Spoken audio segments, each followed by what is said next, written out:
Okay. Good evening, everyone. Welcome to the Finger Lakes, Central New York, North Country Legislative Roundtable. I'll introduce myself. I'm Eric Geiser. I hope I probably know many of you. For those of you that don't know me, I'm the CEO of the ARC New York. I want to start tonight by thanking everyone for being here to talk about this important topic about the legislative session, the challenges facing individuals with IDD and the providers that provide services. I want to tell you a little bit about NYDA, which is hosting this meeting tonight. NYDA stands for New York Disability Advocates. It is a statewide coalition of provider associations representing, I think it's over 300 not-for-profit agencies that support individuals with IDD across New York State. So almost all the providers are participating with NYDA. Just a couple of comments on housekeeping. Um, Only the panelists and legislative leaders and/or their staff are on the screen. The audience is in guest mode. You can see the conversation, but you're not on the screen. Um, if the audience has any questions or comments, you can put them into chat and we will do our best to get to them as time allows. So let's start with some introductions before we get into the presentation. I'm just kind of going to work my way across the screen here. Um, Tom, would you like to introduce yourself? For Tom Gatto, Ostrov Associates, representing NYDA. Thanks, Tom. Lorraine? Hi, I'm Lorene Bass. I'm from ARC Herkimer. Ellen? Hi, Ellen Guttmaker from ARC of Onondaga. Okay, Gino? Hi, Gino DiCando from Upstate Caring Partners in Utica. Tracy? Tracy Petracek from the ARC of Monroe. Robin? Robin Pierce from Advocacy and Resource Center in Plattsburgh, New York. Okay. Paul? Good evening, Paul Jocelyn with Access CNY based in Syracuse. And Chris? Hi there, Chris Donovan with Racker in Ithaca. Okay. And Amy Howard? Yes, my name is Amy Howard, and I am the CEO at Achieve, which serves people in Broome, Shenango, and Tioga counties. Okay. And I'll introduce some of our elected officials and or their staff. Assemblymember Miller, would you like to say hello? Okay, let me get this. Hi guys, I know most of you. It's we're experiencing some winter weather tonight here in Central New York for most of us. Like I said, most of you are friends, and I've worked with you, and I'm glad to meet the rest of you. Thank you. Damon Brown?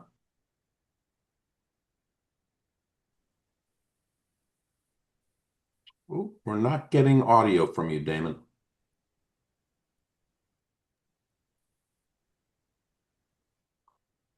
No good. Can you hear me now? Yes, much better. Had the wrong monitor selected. My name's Damon. I'm from Assemblywoman Buttonshaw's office, Utica Rome area. Wonderful. Thank you for joining. Assemblymember Cashman. Good evening, folks. I'm the newest member of the Assembly in the 115th District. Actually, used to be held by Billy Jones, but representing Clinton, Franklin, and parts of Essex. It's great to join you this evening. And I apologize. I had a previously scheduled meeting. I'm going to stay on as long as possible, but looking forward to getting to know you and working with you. Thanks. Wonderful. Patrick O'Brien. Good evening, Pat O'Brien from Senator Griffo's office. Okay, thank you. Winnie, I see you've joined. You want to say hello?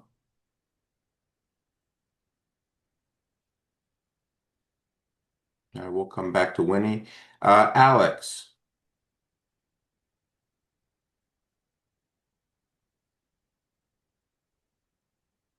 All right. We'll go on to Greg. Hello, Greg Goodenough from Senator O'Mara's office. Thanks for having me.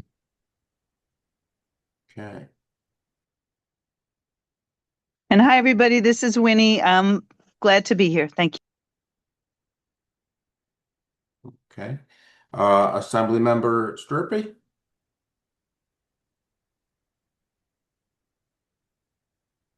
Good evening. And Alex?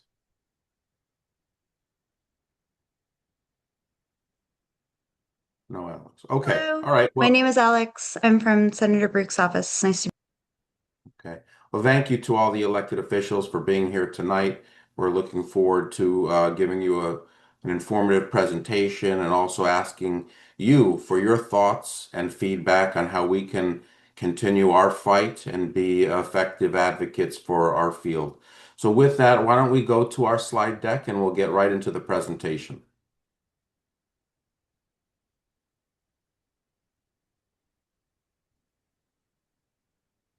So before we turn it over to the first panelist to take the slides, I just want to mention that these priorities are going to be reflecting the issues that we have been advocating for as a field. I'm hoping that many of you are familiar with our asks already.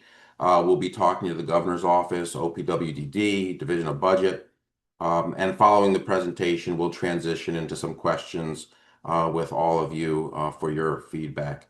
I just want you to be aware that it's intended to be a collaborative and open discussion, and we are really eager to hear from you, to learn from you, how we can continue to be excellent advocates and ensure that our needs as a field are met through the budget process. And I think that together, through dialogue like this, we can achieve greater stability, equity, and opportunity for people and families that we serve.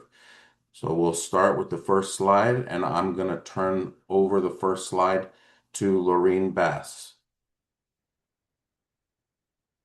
Good evening, everyone. So I'm just going to give you a quick overview of the system itself. So people with intellectual and developmental disabilities are served through two systems. One is our state-operated system, and the other is by voluntary providers. And there is approximately 500 voluntary providers within the state. 85% or more of the New Yorkers with intellectual and developmental disabilities are served by these nonprofit providers. They serve a wide variety of services. That includes housing and residential, so 24-hour care, group homes, our supported apartment where people live in an apartment type facility, and we provide services not around the clock, but enough so that they can continue to live there. Our community hub, where we are out in our communities serving those families in their house, within the community, helping them with their activities of daily living or anything else they need within that community to live. Servicing parents, children, and adults throughout the entire New York State. Our day programs, we have programs throughout the state where we provide care during the day and inclusive activities in our communities. People come in, they spend the day with their friends, we care for them and coordinate services so that they can engage themselves with each other. And then we have our employment services, which allows us to have integrated work settings with people with and without disabilities in the same settings, as well as helping people get employment and remain employed within our communities. We have our family support programs where we help people with eligibility and find services and remain with services. Our clinics that offer PT, OT, speech, psychiatric services, our nursing, our respite services, which gives families a break. It allows people to get out in our communities, to be engaged, to be inclusive. And we provide so much more. I would be here for maybe another hour if I went through whatever every agency offers within our state, but you can get the idea of we are part of their lives and they are part of ours. So what's the most critical item here is that all of our nonprofits employ about 100,000 DSPs statewide, our direct support professionals. They are critical to what we do every day. They care for our people. They provide them all of these opportunities. without direct support professionals, programs are shattered. They don't survive. People are on waiting lists for a very long time that desperately need our services because we don't have enough staff to provide services to all that need it. Also, it causes burnout for those other direct support professionals when we are low on staff. And it causes us a lot of turnover, which then it's like a cycle. The program shutter, there is the turnover again because people are burnt out, and then people end up on a waiting list. So it's just a revolving circle if we don't keep up with trying to maintain our direct support professionals statewide. If anybody has no questions for me on the first slide, Eric, you can go to number 2. Sure. Thank you. I'm going to thanks, Lorraine. I'm turning over to Paul Joslin, who will talk a little bit about our system funding. Thanks, Eric. So the services that Lorraine just described for you are delivered through Medicaid fee-for-service funding, while the vast majority of that funding goes towards the salary and wages and benefits of our staff. The funding also covers other important expenses, things like food, property costs, insurance, and of course, the costs associated with ensuring that we are in compliance with our regulations. And because the OPW budget falls outside of the global cap, our funding does not automatically increase as healthcare and other operational costs increase. And as you can imagine, this easily creates a situation where provider rates just simply don't keep up with the increased costs of providing those services. While our rates are supposed to reflect the actual cost of providing services, our funding has been artificially suppressed for many years due to the implementation of a budget neutrality factor. Simply stated, that factor ensures that rates do not increase more than a specified amount, often preventing any increase whatsoever. And for almost 20 years ago, an annual cost of living adjustment was implemented, which is now known as a targeted inflationary increase. And these adjustments were implemented to help us keep up with the cost of inflation and maintain a stable workforce. And as you can see from this chart, we experienced, well, for the first actually 3 years of the adjustment, we came pretty close to keeping up with inflation. But then we experienced 12 years from 2009 to 2020 with no adjustment whatsoever. During this period, of course, costs kept rising and funding fell well below the true cost of providing services. And this has had a devastating effect on our service system, which we'll get into in the next slide. Thanks, Paul. I'm going to turn it over to Gino, who's going to talk about the impact of a lack of investment on our field. Gino? Great, thanks, Eric. So, the common themes here are, the inability to stay up. And, what's happened really to us, and I know we'll talk about this further in the next slide about the workforce, but it simply means we haven't been able to compete for staff. And staff are the lifeblood of our services.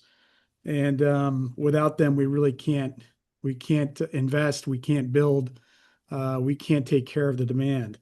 Interestingly, back before the 12-year period or hiatus of funding, we're at about 150% of minimum wage. So what's happened now is that's all eroded, and we're competing for workers with people we've never historically competed with. We're competing with fast food. We're competing with, and in a time and in a workforce where there's just less workers and less labor available. So that's certainly been a problem. The only one that's been able to offer really this 150% of minimum wage has been New York State. And even they struggle to continue to have their own DSP workforce stay intact. So what are the consequences of some of this? And I think you heard some of it. There's been record numbers of closures of beds. We in the private provider community that provides about 85% of those beds have closed beds. But more alarming, the state has closed beds at record levels, both temporary closes and permanent closes, and they are the provider of last resort. So we're continuing to struggle to offer opportunities. And all this is on top of a time where there's growing demand. We have lots of parents that are out there now and they're aging and they're becoming more fragile and some are passing. They have adults living with them that have nowhere to go. So the system capacity is at issue at a time when the system needs are growing. The advent of 1 in 31 births of autism now is also putting pressure on the system. And it's caused a lack of investment from both the state and from private providers. If you can't find workforce, you really can't make those investments. And it's making it very difficult because the system has nowhere to go and there's a lot of people on the outside looking in. Thanks, Chino. Turn it over to Chris Donovan to talk about the impact on our workforce. You'll hear a lot about the workforce tonight, and the DSPs. Lorraine mentioned 100,000 of them across the state really are the heart of the work that we do. And without that workforce, our service system just doesn't exist. DSPs are dedicated advocates, caregivers, professionals who make a difference every day. But unfortunately, the lack of investment over the years put our workforce behind in a number of different ways. For Racker in our region, and I'm sure across the state, the living wage calculation in our area has increased over 60% in 5 years. One of our staff tells me that the living wage isn't even what they need. They need a thriving wage. They need something that will allow them to put food on the table and have a high quality of life. So when we think about the impact on our workforce, we are just above a minimum wage. We're nowhere close to what a living wage is. The living wage increase has outpaced consumer price index. It has definitely outpaced the COLAs and investments that have been made in the field. What that means for our workforce is that they're struggling. Nearly 50% of DSPs are working multiple jobs. They're housing and food insecure. They're having to pick up overtime in order to just make ends meet. They need to be able to pay their bills. One of Racker's DSPs said to me recently, "I love my job. I love the people I support. I'm grateful to be appreciated and thanked, but none of that will help me pay my rent." No amount of thanks pays those bills. So the workforce, the 100,000 DSPs across the state, don't do the critical work for money. It's not why they're in it, but they absolutely can't do this job without it. So this is truly a critical issue for the field at large and for many, many of our employees and most importantly, the people that they're serving every day. Hey, thank you, Chris. Turn it over to Ellen Gutmaker to talk about the investment that's been made and how it's working. Thanks, Eric. So, the previous panelists have had a fair amount of poor news to share in terms of the impact of lack of investment. And one of the things that I get to talk about is the positive impact that the investments of the past few years. I know that sitting on this call, we have a number of champions in our field who have really done what they can do to get the dollars we've asked for into the state budget. So first of all, thank you all for that. But I want to talk about the impact that it's had. And the numbers are on the slide. The investment is working. And I think the concern right now is that we cannot slide backwards. We've seen where we went when we slid backwards and investments weren't made. Chris just spoke about the gap between minimum wage, as did Gino, the gap between minimum wage and what we can offer people and how it used to be pretty significant. And the investments that have been made in the past few years have enabled us to raise wages for our direct support staff. It has been able us to reduce vacancies, and it's most importantly enabled us to improve the quality of care for the people that we support and at times increase opportunities. We've mentioned that programs had closed, that beds have closed. Many of us have been able to reinstitute some of those services or take people off the waiting list because we've been able to maintain a little bit more of a stable workforce. Over the 4-year period from 2021 through 2025, with the investments, we've been able to see statewide a starting wage increase by more than $4 per hour. going from $14.43 to an average of $18.55 as a starting wage. I think when we talk about $18.55 as an average starting wage, that's scary because I don't know that any of us could live on that. And it leads to situations like Chris was sharing of people who are living in housing and food insecurity, people who are working two jobs, sometimes in this field for competitors, and are working way too many hours just to make ends meet. But the investment has had its impact. We've been able to somewhat close that, create the gap again between minimum wage and the starting wage. And these jobs are not minimum wage jobs. It's important to recognize the work that we ask of our direct support to do. I know that for my agency, the number of applicants that we're receiving finally exceeds the number of vacancies that we have. For a number of years, we quite frankly couldn't be very picky about the people that we were hiring. If they applied, chances were pretty good we were going to hire them. And we are now able to hire a better quality of candidate who can ultimately provide better care. We can raise the expectations on our staff. And you can see on the slide here that the DSP vacancy rate statewide has decreased overall over 4 years. And really since the investments in 2024, we've seen a market increase in the starting wage for staff as well as the reduction in DSP vacancies overall. So we're able to better recruit our staff, we're able to better retain our staff, which ultimately leads to better care for people. Thanks, Alan. I'm going to turn it over to Tracy Petracek to talk about the federal and state fiscal context. Tracy? Thank you, Eric. As you've heard, the people that we support are almost entirely dependent on Medicaid. And with the uncertainty that's coming out of Washington right now, we certainly are concerned on how the federal decisions may ripple into New York State and ultimately affect the people that we're supporting. While there's no direct federal cuts targeting the disability system at this moment, the downstream impact of federal changes really could be significant. The SNAP changes will not affect the individuals living in our certified homes, but we are very concerned about the people that we support who are living in the community with their families, as well as our employees, quite frankly, who rely on those benefits. So any changes to SNAP and the Affordable Care Act may create unintended consequences for the people that we support. Specifically by increasing financial strain, less money available to meet needs, potentially affecting access to healthcare coverage. And as a result, we're concerned that the overall stability and the services continue to be maintained within the home.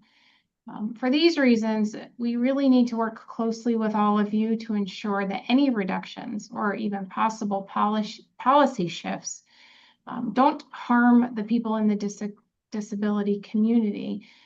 As this situation evolves, and we know there's a lot of uncertainty and a lot of unknown, but we are asking for your partnership, for your vigilance to really prevent any unintended or undue consequences for the people with intellectual and developmental disabilities and the entire workforce that supports them.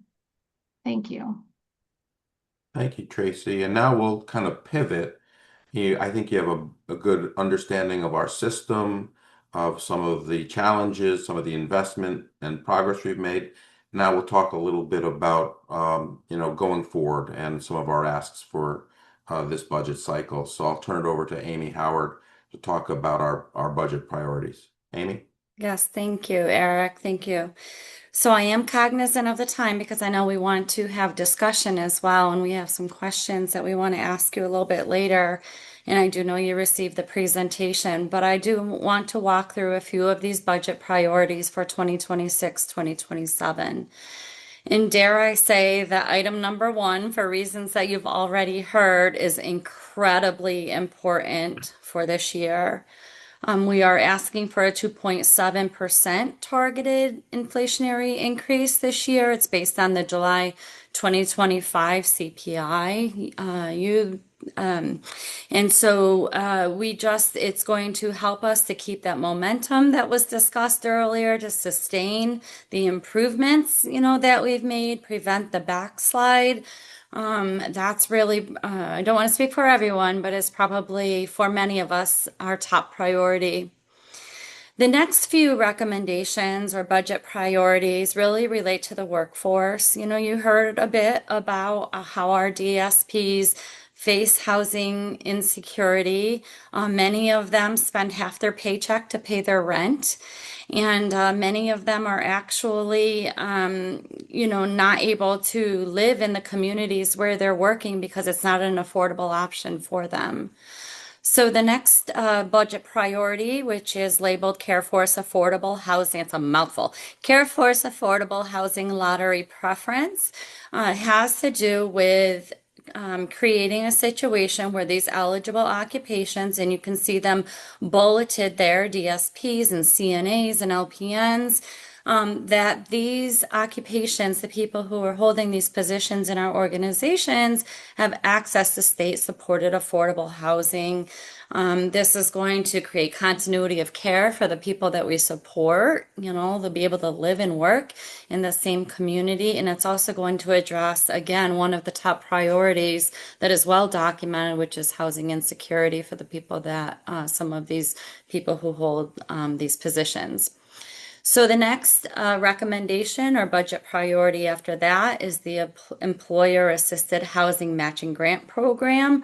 It is probably known that many for-profit businesses can write off housing benefits for employees as a deductible expense. Not-for-profits, unfortunately, don't have that same luxury. So this proposal levels the playing field, and it gives a 50% state match up to $3,000 per worker annually, you know, to support the items that are listed there. So it will help our employees with everything. And you would think like this is an occasional need for people who are working in our organizations, but it's actually much more common than you would expect, you know, that they need some support for emergency arrears or that they could use some support for a down payment on a mortgage. So that's what we're proposing there. The next one is the State of New York. I had to look this up. The State of New York Mortgage Agency, CareForce Mortgage Incentive. And I think this is self-explanatory, but the goal that we're after here is to give our workers, our CareForce workers, an opportunity for home ownership. Which for many of them is just not even feasible. It's not even a thought in their minds right now. So an up to $20,000 in down payment assistance would help them immensely, and a 0.5 to 1% below market interest rate would also support their goal of home ownership and also address the housing insecurity issues that they face. And finally, the last one on this page, before I turn it over, I believe, to Robin to bring it home, is to expand the New York State Child Tax Credit. You may remember that in fiscal year 2026, that there was an expansion to a doubling, I believe, to $1,000 tax credit for children under 4 and $500 for children 4 to 16 years of age. And what we're proposing here is to expand that by adding another $1,000 refundable supplement for the CareForce. Again, those occupations, those positions are listed above. It's going to put dollars back in the workers' pockets, and probably most importantly to many of us out here in the field is it's going to help with retention and recruitment of new workers. Thank you, Amy. And last but certainly not least, Robin Pierce will bring us home with some additional budget priorities for this season, I guess. I want to just thank Amy for covering what she covered. And some of those items have no budget effect. The lottery system is something that we can do without having an impact on the budget. And I just wanted to highlight that. And it is very important. Our staff are our backbone. And with that said, 80% of our budgets go back out into our communities through staff wages and fringe benefits. And that's a huge economic impact on our communities. Much of that fringe benefit is associated with health insurance. And if you've seen in the news recently, there's a projection that the health insurance is going to go extremely high next year. Many of my colleagues have seen rates quoted as high as a 45% increase. And so we're asking for you to consider restarting what was a very successful program, and that's the OPWDD Healthcare Enhancement Program. And that's providing a $2,500 per employee allocation to our agency that would provide us the ability to continue having a quality healthcare program for our staff. We're also asking for the modernization of prior property approvals. Just to put that in context, I just mentioned that 80% of our budget goes back out into staff wages and fringe. But we have facilities, we have homes, we have properties that we have to maintain. And when you have 10 years of flat budgets and a very tedious process to get prior property approvals, we're asking for an investment in capital this year. And we would like this to align with the Climate Leadership and Community Protection Act projects that allows and incentivizes us to undertake projects that aligns with those goals, the state goals. Finally, there's something called Residential Reserve for Replacement, or RRR. And in English, what that means is that's money that is provided to us in our rates that will help us in maintenance in our homes, the homes in particular.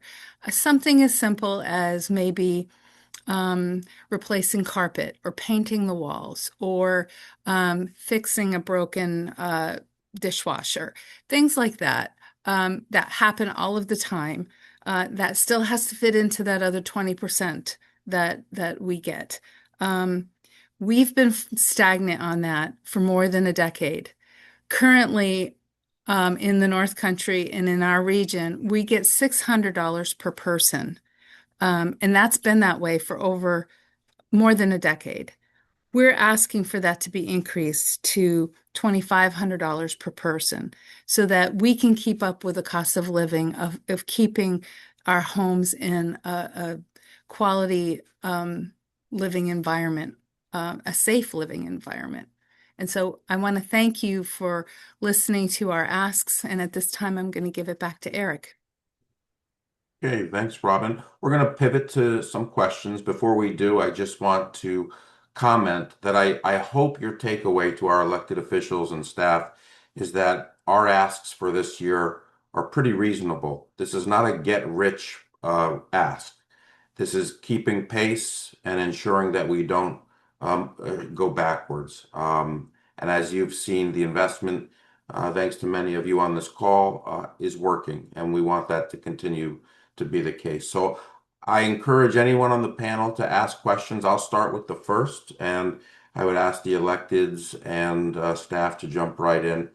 So my first question is that recently the state budget director commented, and this was a quote actually, I wrote it down, that we're in a good spot financially and on good fiscal footing. I think we're in a better place than we thought several months ago. Since federal cuts did not directly impact IDD services, what steps can we take to ensure that New York doesn't look to the IDD sector to backfill other parts of the state Medicaid budget? How can we make sure that we are not adversely impacted by any federal cuts that might be coming down the road?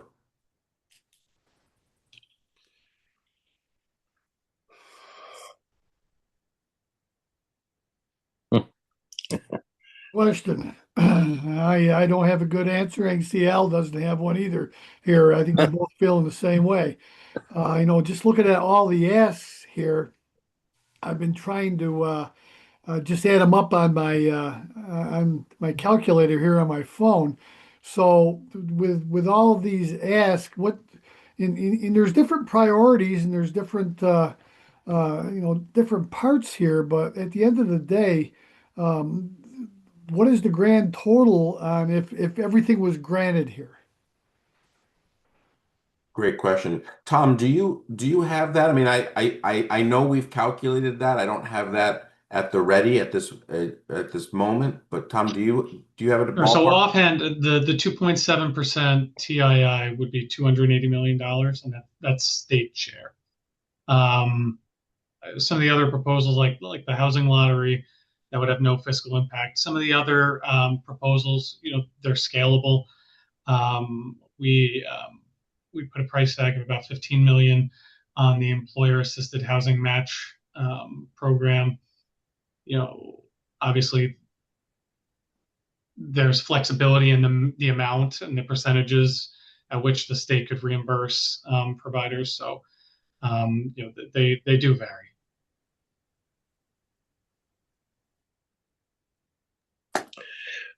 I don't know if you can hear me now. Yep. Okay.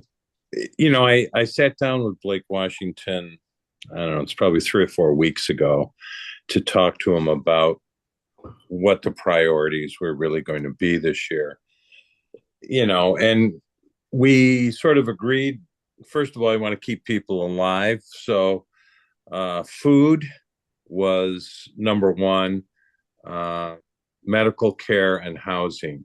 Those were the things I think he thought we'd focus on to try to help in situations where the federal government has made negative actions on our budget. Beyond that, he didn't want to go backwards on anything else. He said he doesn't want to go backwards in education. I can believe that in this case, a 2.7% increase is probably within the realm that he was talking about. He said we're not going to have a 4.5 or a 5% increase on things. He said it's more going to be in the 2 to 2.5% range. So I think from that standpoint, it won't be too far off from the 2.7%. The other things that are asked for in here, that's going to depend a lot on the advocacy of all the members, what they turn in on their letters to leadership. I think we probably, the ones that have no fiscal impact. And we talked about that too. I said, if you're not going to give people any extra money, you need to give them extra flexibility in how to spend the money and, and things like that, which he agreed. So I think the things that don't involve, our financial impacts, they'll probably go along with those things. The other stuff is really going to depend, like I said, on individual members. If enough members, put things like you've listed here in their letters, some of that's going to come out the other end. You won't get all of it, but I think you can get a number of things here. And, I think they do recognize, or at least he told me they recognize the downstream impacts, on housing and food insecurity for all the lower income earners in New York State. So they're keeping their eye open on that too. That's as much information as I have. Thank you, Assemblyman. I think you said it pretty well. Let's just talk about recruitment and retention. We've been talking to this group for many years on that, but now we're starting to hear from our partners in industry are having the same issues, probably with the same level of employee. So it's really getting widespread at this point. The 2.7 or 2.8%. I truly think that should be a little bit more than that on the ask. We haven't been able to reach where we needed to be the last few years, And I really think it should be a little bit higher percentage on that. But there's some asks here on some requirements that have been handed down for the CLCPA that probably should just be waived, and we don't have to deal with that at this point with with the other issues out there. And this may be a good time to have that discussion. So, thank you. Thank you. Anyone else wish to comment? Hi, folks. This is Michael Cashman. I just, as the newest kid on the block, I've been having lots of conversations with colleagues, and Al, I think, hit the nail on the head from the conversations that I've heard from individuals. We need to fight for flexibility. Where we can't make up for things with money, we have to meet you where you're at with flexibility. And that can be a tough thing because how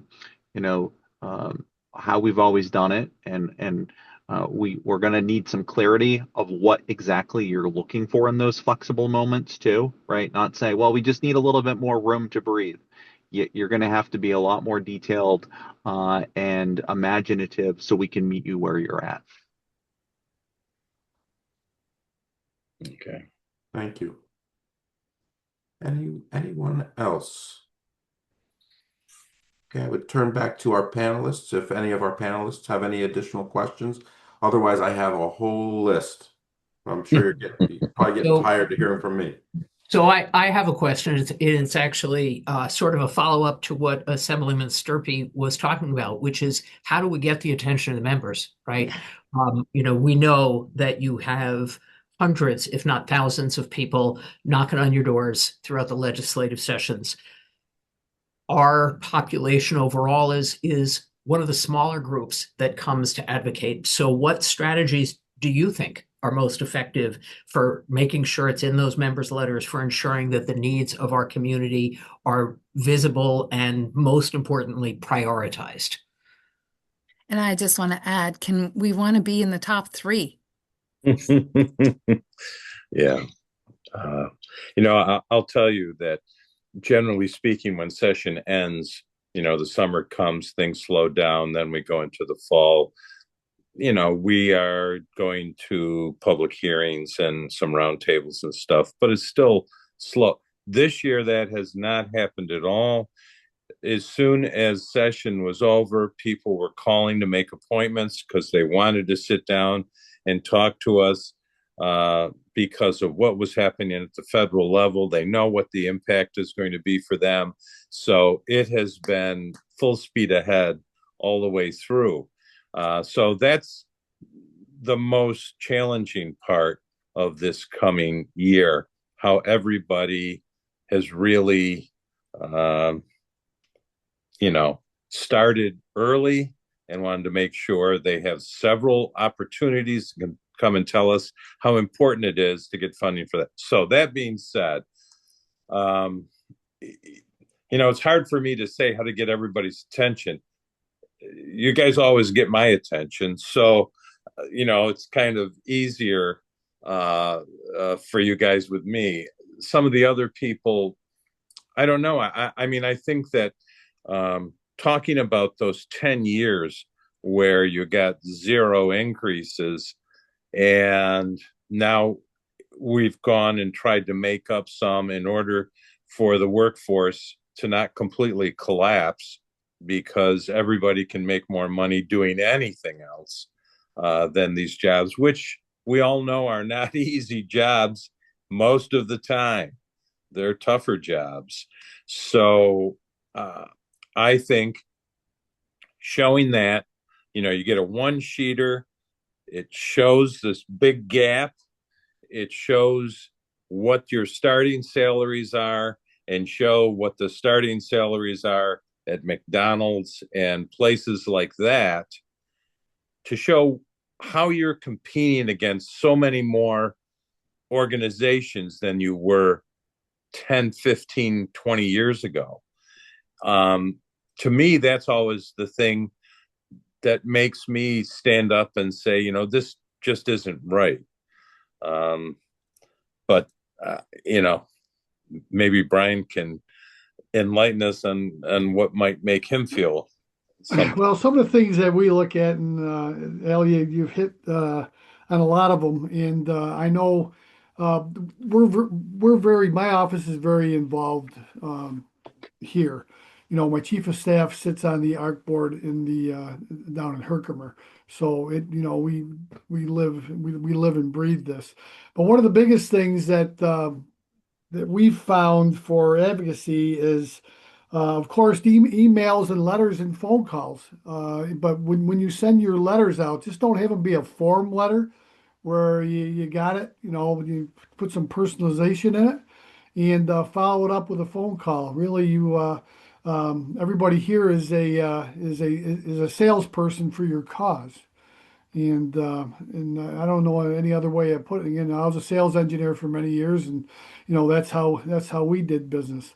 But I think you've done a great job with this forum here. You've identified your champions, and when you identify your champions, you got to let us know who you've talked to, and then Al and I and any of our other members can follow up and help with some of these asks. And Al's right. A one pager with the 4 or 5 bullets on there on your exact priorities is always a great thing. If it's like anything else. If you got 3 or 4 pages, it just looks like you want the world. And and then it leaves it up to us to prioritize for you and what we think can be there. So I hope that helps. Thank you. Mary, I see your hand is up. Hi, everybody. My name is Mary Helen Davis. I am Assembly Member Anna Callis's Chief of Staff. Thanks for including us here. Anna and I have divided and conquered tonight because there are so many events happening. I sit on the majority of these sorts of advocacy meetings on behalf of the Assembly member, and I think all of the advice that's been given has been great so far. I will say, as great as advocacy days are when you go to Albany, I will say that they are exhausting and they're hard to remember. So I would suggest really staying within your district, being able to get FaceTime with your Assembly member or someone like, me, Chief of Staff, a legislative director. Anyone is better than no one. And being able to tell stories. I will tell you, I have sometimes 6, 7 of these meetings a day, and I still remember some of the really impactful stories, but I don't remember the numbers, right? So being able to tell stories about the amazing work that you're doing, obviously having numbers to back those up, and like everyone said, having those one-pagers, that's really helpful to have when we're going into those hearings and the budget, just when they've got the table discussions, things like that. But yeah, all I can really say is, being able to have a presence, being able to really share all of the amazing things that you're doing on a personal level. If you can get the Assembly member to your actual, or the senator to your actual space, that's even better because they'll definitely remember that. But yeah, other than that, I think everyone else kind of shared what I would also suggest. But that's what I've got. Thank you very much. Anyone else? Damon? Can you hear me? Is it working this time? You're good. I want to echo something that Mary said.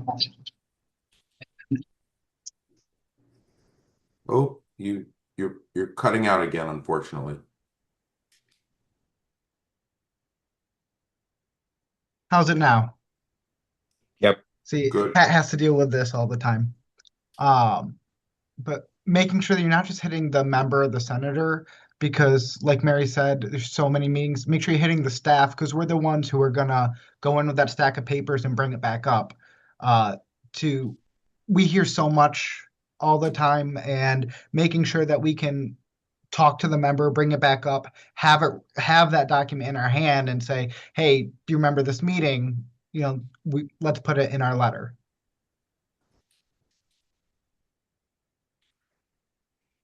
Okay. Any other comments from any of the electeds or staff? How about our panelists? Any additional questions?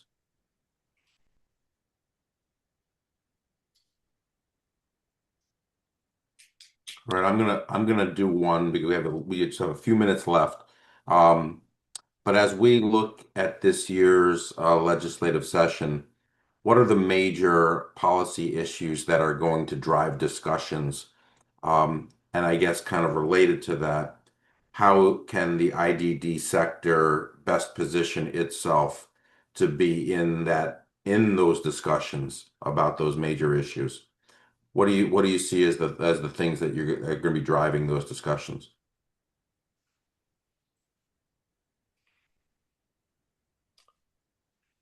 I mean, the number one issue we'll still be talking about revolves around affordability. The only way I think you can sort of take um, that issue and wrap it around this particular area is, losing services, lack of services is going to impact families, especially those families, probably in a lot of cases, that can least afford it. And if you're really trying to make things affordable, we have to maintain or expand services that we have now. It's the only way it's going to happen. Say you take, a middle income family like mine, and all of a sudden they're without services. They're going to have to pay out of pocket to have someone come in and help at some point. Nobody can do this 24 hours a day, 7 days a week. It just doesn't work. You need respite, you need something. And having to pay for that out of pocket is going to increase costs for families. Um, I'm fighting on another level here for people with disabilities, trying to find housing, because that seems to be it's not just for people with disabilities, but everybody in New York State and the United States seems to have problems with housing. It just costs too much. We don't know why. We don't have enough housing. But housing for people with intellectual disabilities is, a real bear. I mean, trying to find that is close to impossible. I've been trying to have some pilot programs. I've got a couple of things in our area that we're trying to get built, but it's a struggle because OPWDD doesn't like to have communities as small as they might be, 8 or 10, individuals all living in a place that's safe, that, it's not, there's 20 or 25% living in a 100-unit facility, not knowing what the other 75% of the people are and what you have to be aware of. It's been difficult, but, affordability, housing, these are the things that everybody's going to be talking about again. It's a campaign year. You're going to hear campaign stuff all the time. And that's what you can probably dip into a little bit. That's great. I'm actually thrilled to hear you say that because I think our 2.7% ask, and probably even more specifically, the CareForce initiatives Right. directly target affordability for our workforce. So we can kill two birds with one stone. No, that's a great, Eric, that's a real, the policy items that are going to be in the budget right now. And we're talking about buzzwords, affordability, energy. It's the things we talk about every budget cycle. But it all comes down to what are our priorities here? And, there's always something that comes up in the budget that, I don't feel it's a priority, but those are the things that we really have to see if we can straighten them around and fight for them.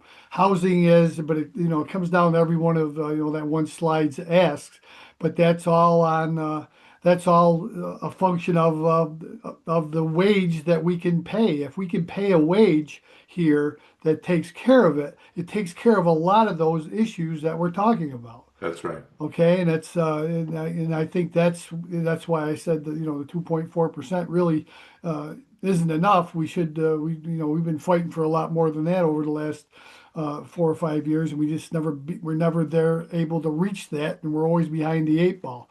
So that's my take on it. Okay, thank you. Any other comments from any of our elected officials or staff? As we're nearing the witching hour, the end of session.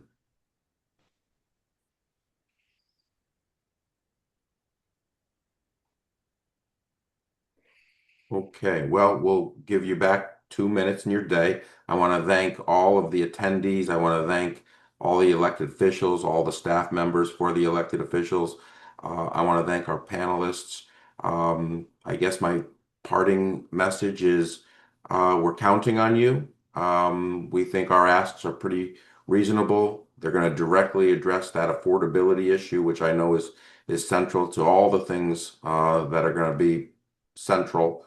So yeah, let's get this done, and thank you. Thank you, everyone. I know. Thank you. Thanks, everyone. Have a good night. Thank you.